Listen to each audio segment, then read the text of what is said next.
What's up, guys? Welcome back to the YouTube channel. I just got over here to the shop. We're at Brian's. I don't know if it's going to work or not, guys. I mean, it just is what it is at this point. We got 2 races to get through. I've got a game plan on how I can make it work. I really think I can.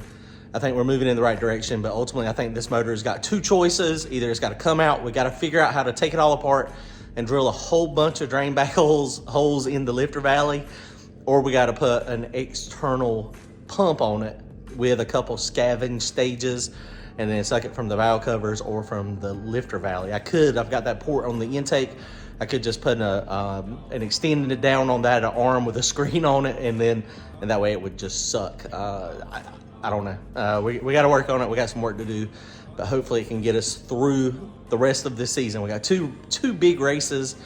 Our race, Knoxville Dragway, next weekend, November 26th, and then Dig or Die the following weekend, the first week of December. So I've got a game plan how I think I can make it work with some of the techniques I'm going to use in racing the car. It's going to be interesting. Comment, like, and subscribe. We still got a few connecting rods from the old motor. If this doesn't go like I want, we'll have more connecting rods for sale after it slings 1 or 2 out the pan. Hopefully that's not going to happen, but you know, you never can tell. Go to turbojohnracing.com, grab yourself some merchandise, comment, like, and subscribe. Thanks, guys. There's not much oil left in here. It has all drained back finally. Somebody mentioned earlier on the last video, you know, to look at, is the oil pan rail possibly blocking those holes some? I don't think they are. There's no way for me to see though, because those drain back holes back there, they go 90 degrees straight back this way, probably about an inch and a half, and then they go straight down. So you know, honestly, I don't know. And honestly, looking at the holes, I don't even think they're ½ inch. The whole problem with this thing, other than it's set up to be a dry sump, these here, I've had a couple people say, just take these plugs out and then just put vents. Those are not vents. The main oiling is through the top of this motor here. So basically it comes in the side of the block, goes up the back. It does bypass this, so it comes straight up the back here, comes through the front. This one goes to the main, this one goes to the main, this one goes to the main, and then there's another one that goes down to the main over there, and then one that goes to the main up here. So that's how it gets the main. The oil comes through here, goes through the restrictor, and then it feeds this channel down here that feeds the lifter, and then the same thing over here. So the problem is, with my old block, boom, you just pop a hole right here. You see holes all in it. You go, okay, no problem. So with this one, you know, my first thought was, okay, no problem. I'll go right here beside the cam tunnel and then drill right here straight down. And in theory, that should work, but I got to make sure I don't hit the cam tunnel. So I've got to get it in the exact right spot. That may be the right spot, but then I've got to figure out how big I can go. So that means I've got to take the front apart, this off in the front, open the plugs up so I can see how thick this hole is. I mean, because if this hole is not very big, then we got a lot of material here, then we can make a bigger hole. But if it's not, then it can't be so big. I've just got to have everything apart in order to do it. So I'm just not comfortable doing it. One good thing, I am going to do something you guys will be very proud of. I'm going to put a manual gauge on it. So I'm going to take this out, put a T on it, and we're going to put a fitting on here so that I can see oil pressure when we're running. So hopefully we'll be able to make it work, limp it through at least 2 races. And, you know, maybe the stuff we're doing is going to be, maybe it's a permanent fix. Maybe the restrictors is going to have a small enough amount of oil that we're not going to have an issue.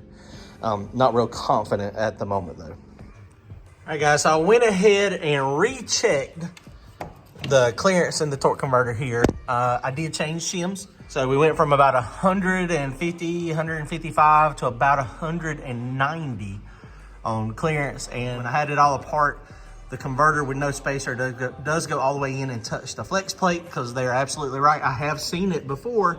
Bottom out on the snout way in there, which is very hard to see, and then it doesn't go all the way to the flex plate, and then that'll kill a thrust as well. So we're good there. So now let's move back to the top. Boy, okay, about 2 hours later, it seems like we are about ready to fire this thing up. I'm not gonna be able to let it run long because it is very late. Got a late start getting over here today. Had some stuff I had to do at the house with the family.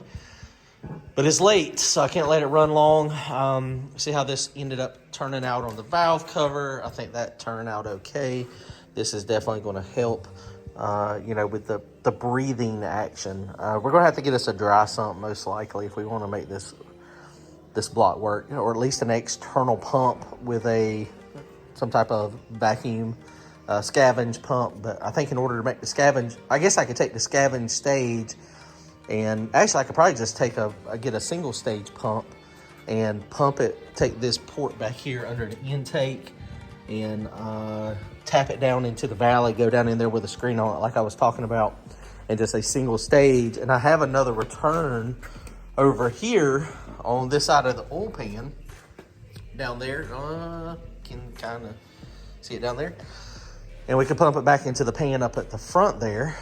So that would potentially work. Or take the motor out and figure out how to get more drain holes in it. That's definitely a possibility too. But I think to miss all the stuff like I was talking about, I think the motor needs to be out and completely apart, because I don't want to intersect or, get real close to something that's got 70 pounds of oil pressure in it. And then at some point it blow out on me, and then I've got another issue. So, okay, let's try to crank this thing up. Not going to have the turbo kit on it for initial fire up like always. Got the cam sync down in there. That seemed to work pretty good. Also, I've got my gauges mounted. Y'all gonna love this. Bam! Look at that. Now it looks like an old bracket car. So I got my oil pressure and I got my water temperature. So I went ahead and done that too since I had it. And I got a volt gauge over there too. I'm gonna hook that up, so I'll be able to monitor it. Like I said, I got a game plan for racing at the next 2 races if this doesn't work out. Right now I've got 8 quarts of oil in it. So I'm gonna go get my tool, and we're gonna crank this thing up and let it run, and then we're gonna pull that cap off, and I'm gonna try to see down in there.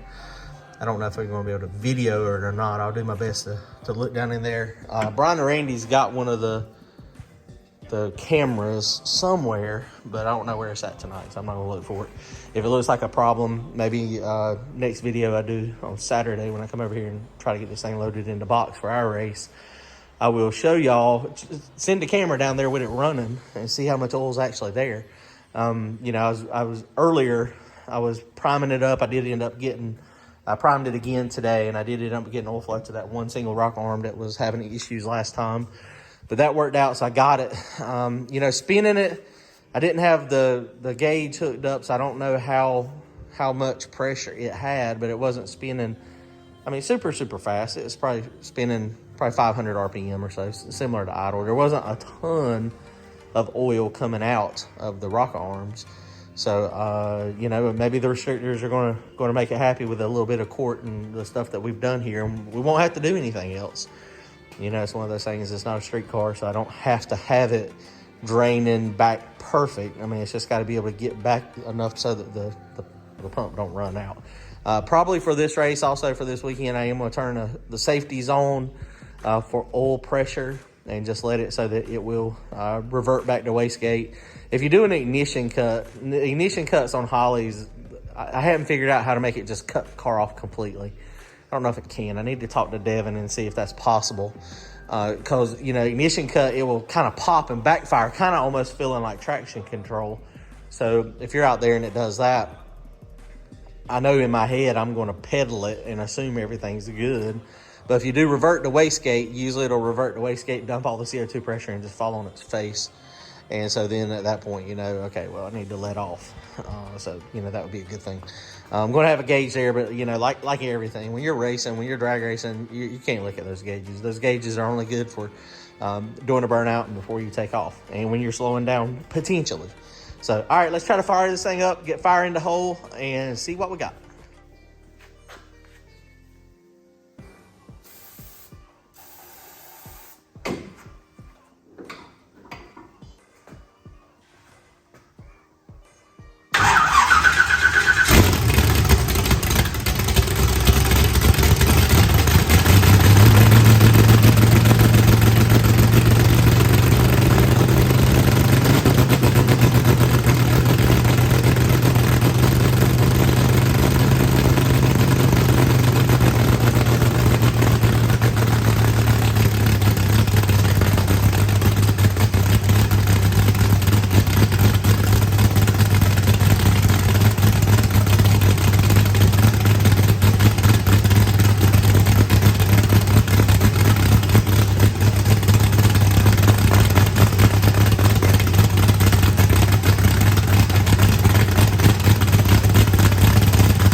25 pounds of oil pressure, according to the mechanical gauge. I did have the block heater on earlier, so the oil was pretty warm. There is definitely oil in the valve covers.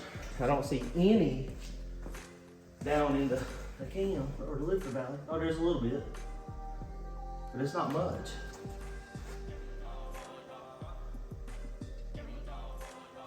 All right, guys, that only run for just a very short period of time, but okay, I mean, that's all we're going to do for right now. So, fire in the hole, Knoxville Dragway. Coming up, come see us.